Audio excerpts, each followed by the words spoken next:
Nous avions précédemment reçu sur ce plateau de grands DSI qui, il y a encore plusieurs années, 2, 3 ans, 4 ans, avaient été parmi les premiers à questionner cette notion d'agilité.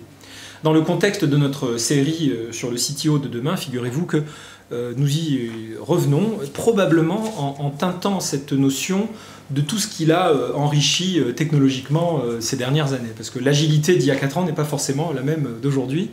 Et c'est grâce à Philippe Boulanger, qui est donc Chief Technical Officer chez Neopost, que nous allons pouvoir en parler en présence d'Hervé Calmet, qui a précédemment proposé un de ces sujets, mais qui nous fait l'amitié de rester un petit peu plus pour échanger avec Philippe Boulanger.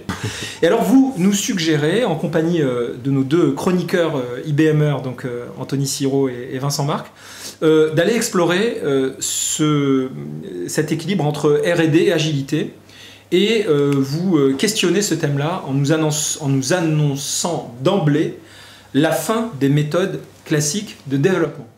Si on prend le point de vue d'aujourd'hui, par rapport aux méthodes agiles, il est clair qu'on a fait un shift très important. Je suis désolé pour les anglicismes que je vais utiliser dans mon vocabulaire. On vous les pardonne d'emblée parce qu'avant que vous n'arriviez et pendant que nous enregistrions d'autres plateaux, je crois qu'on en a largement abusé. Très bien.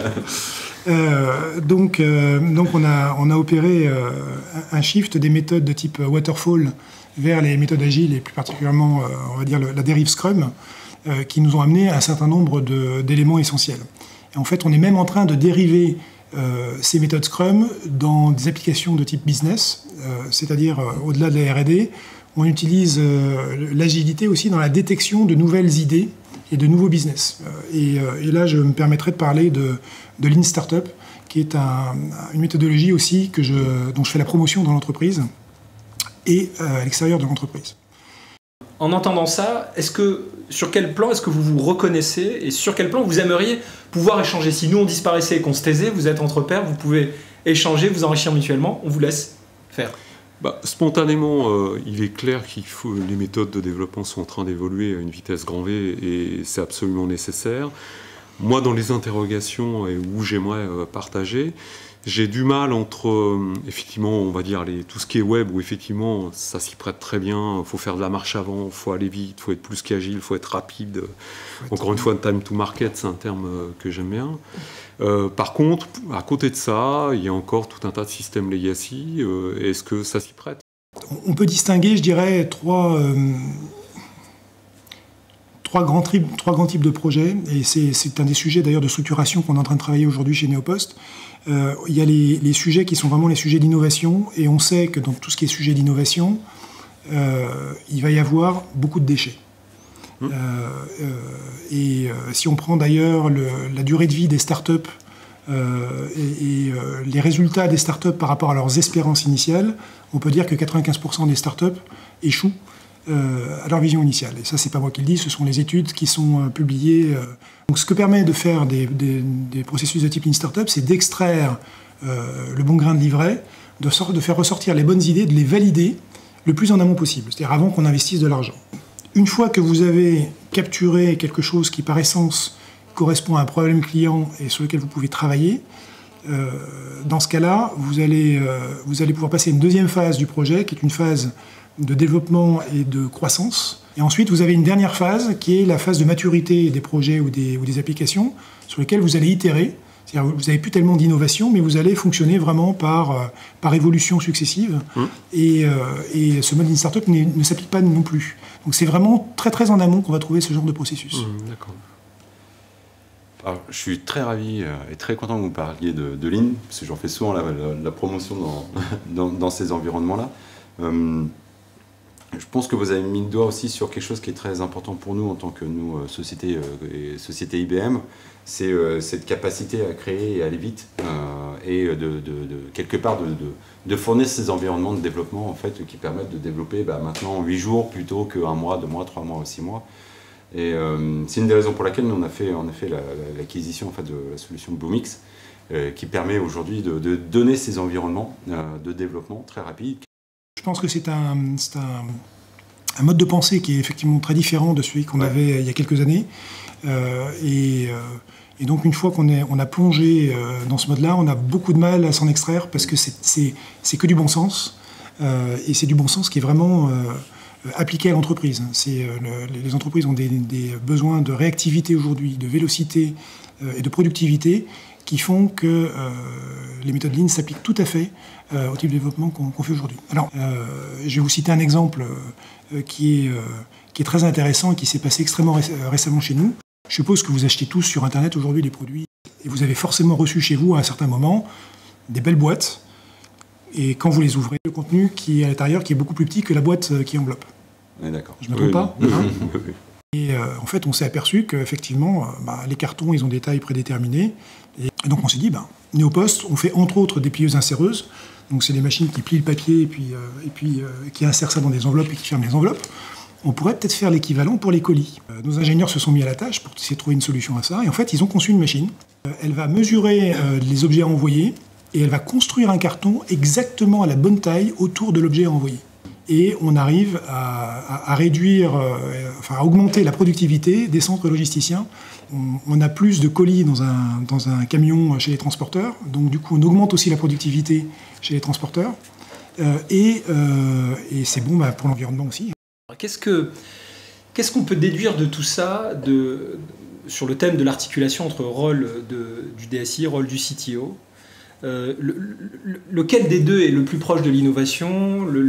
Parce que, vous voyez, typiquement, en lisant les prédictions d'IDC pour 2014, il nous est dit que 70% des CIO, dans 2 ans seulement, auront shifté, pour reprendre un terme fameux de Philippe Boulanger,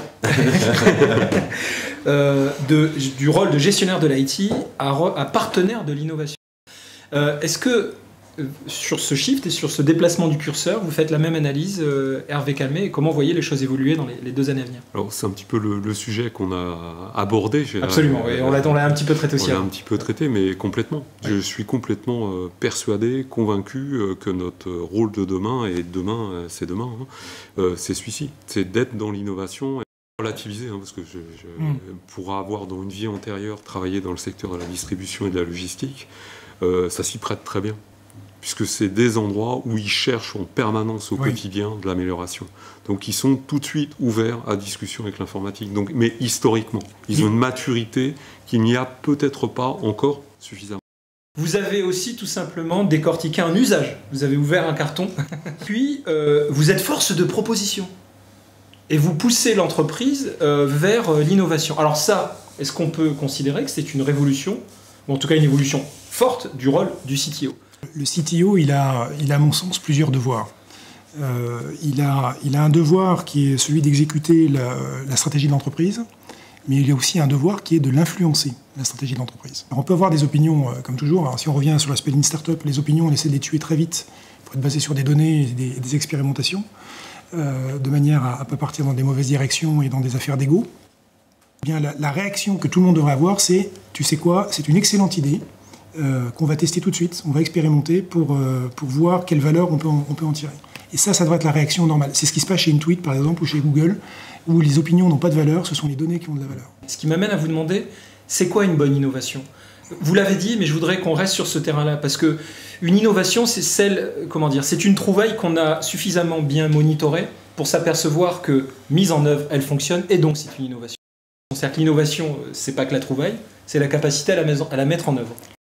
Et donc c'est ça que je trouve intéressant dans le rôle du CTO, c'est qu'il y a des innovations, mais c'est vous qui les possibilisez, si je puis dire. On ne fait pas que des anglicismes ici, on fait des néologismes aussi.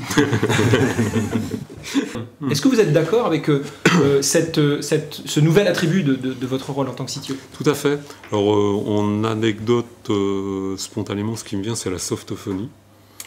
On a testé un petit peu en laboratoire, j'allais dire, en particulier d'abord pour les télétravailleurs, des solutions de softophonie. Et puis on s'est rendu compte que justement d'un point de vue opérationnel, c'était très efficace. Maintenant, dans le cadre de rénovation de sites, on est en train de supprimer les téléphones habituels pour passer en full softophonie. Donc des gains économiques, des gains pour les usagers, des gains en facilité d'usage. Concrètement, quand vous avez expérimenté un nouvel usage qui s'est traduit par l'adoption d'une techno, vous savez que ça va marcher, il faut généraliser. Est-ce que c'est à ce moment-là que vous faites appel au partenaire qui va savoir vous accompagner pour inférer, donc transformer. Dans le cas, dans ce cas-là, mais j'ai presque envie de dire assez régulièrement, encore une fois, c'est avant. C'est justement dans le cadre des relations que nous avons avec nos partenaires. Bon, là, en l'occurrence, c'est pas une expérience avec IBM, mais peu importe. C'est bien dans le cadre de nos relations que nous avons expérimenté avec eux en faisant un proof of concept, un POC. Puis petit à petit, on l'a déployé sur des pilotes. Et puis derrière, l'infra, elle est venue naturellement. Elle s'est montée petit à petit. Et maintenant, où on déploie, on est juste dans de l'upgrade et justement en mode réactif et rapide. Typiquement, dès l'instant où quelqu'un a une idée, on recherche systématiquement qui peut nous accompagner de la manière la plus efficace possible pour qu'on aille le plus vite possible dans la démarche. Oui, je peux caler dans votre sens. Toutes les démarches qu'on a aujourd'hui se font avec des partenaires qui nous permettent de mieux évaluer les différentes options qui s'offrent à nous et de manière à ce qu'on aille vite, parce qu'aujourd'hui, on n'a pas le temps de tout découvrir par nous-mêmes. On voit vraiment apparaître la complexité du rôle du CTO, mais du processus d'innovation lui-même, qui n'est pas qu'une trouvaille comme ça non préméditée, mais qui doit nécessairement être anticipé pour qu'on puisse plus facilement grossir dans l'infra. Alors, comment vous positionnez-vous ? Les idées, finalement, vous disiez d'une certaine manière, sont des données. Une idée, c'est une donnée, finalement. Et cette donnée, je la pose quelque part. Est-ce qu'elle intéresse quelqu'un ? Parce que c'est bien, de manière unitaire, de se dire ok, bon, c'est une innovation. Qu'est-ce que j'aime mon innovation ? Tout le monde aime son innovation, c'est évident. Mais est-ce que les autres en ont besoin ? Et c'est là aussi où on a ces plateformes, finalement, d'adoption. Et on dit, ah oui, c'est ce truc-là qu'il nous faut. Effectivement, tout le monde le veut. Alors, d'habitude, je pose 2 questions en fin de plateau. Je dis, je vous demande d'abord, on l'a fait tout à l'heure avec Hervé Camé, qu'est-ce qu'un bon CTO ? Là, sincèrement, je ne peux pas la poser. Dans notre montage, on va récupérer le passage où Philippe a parfaitement, je ne sais pas si vous avez fait attention, il nous a décrit ce qu'était le CTO idéal. Vous l'avez fait, Philippe. Bien sûr, je l'ai noté. Je ne vais pas vous poser la question parce que vous l'avez trop bien fait. Deuxièmement, en rituel de fin de plateau, je demande quel est le prochain sujet à développer. Et là, je ne sais pas si vous êtes d'accord avec moi, mais la notion d'adoption, d'adoption des nouvelles technologies qui a été proposée par Anthony, c'est un sujet idéal pour la prochaine fois. Des mots à venir. Avec je vote pour. Chers amis internautes, n'hésitez pas à nous donner votre feedback. Nous, il n'y a pas le bouton like, il y a un truc plus élaboré, il y a proposer un sujet. Vous cliquez sur proposer un sujet, après vous allez devoir remplir quelques champs, etc. Mais à l'arrivée, ça vaut le coup, on échange, on s'enrichit mutuellement, on s'enrichit intellectuellement, on est très stimulés les uns les autres. Et après, on découvre aussi autour de la table que ce n'est pas simplement l'addition des talents, des compétences chacun, il y a une forme d'intelligence collective qui sort. Et vous voyez, on trouve des idées pour la suite. Voilà. Alors, j'espère que c'est vous qui nous fournirez la prochaine idée. Nous la coproduirons. À bientôt.